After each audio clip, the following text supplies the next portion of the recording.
Only on 12, an amazing story of survival. A baby girl is alive after being born at home 3 months early. She weighed only 1 pound and 15 ounces when she entered the world last week. She's still in the hospital tonight, but her mother says she will eventually be able to return home. Eyewitness News reporter Sean Daly is there now live outside Women and Infants Hospital in Providence. Yes, Mike and Susan, we are outside Women and Infants here in Providence, where a week-old little girl is being called a miracle baby.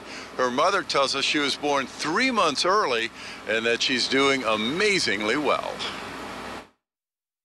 Kennedy Kimball is now a few hours shy of 1 week old. That fact alone is remarkable, considering she made quite the unexpected arrival.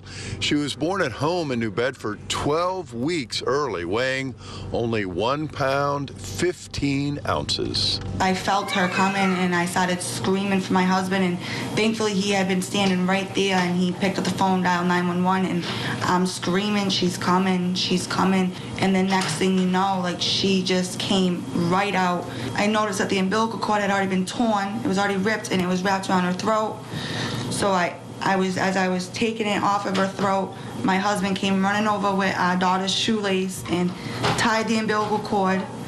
And I started cleaning out her airways with my fingers, and I put my mouth to hers, and just to try to give her some oxygen of some kind.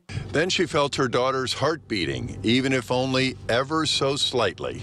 At the hospital, more signs of life.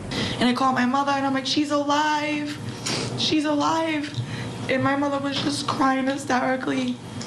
And my husband was crying hysterically. We just couldn't believe that she was even alive. Like, I thought for sure that was it. That's the last time I'm ever going to see my baby.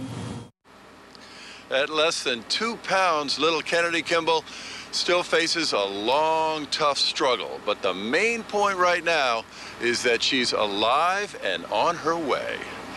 Live with the Providence Mobile Newsroom, Sean Daly, Eyewitness News.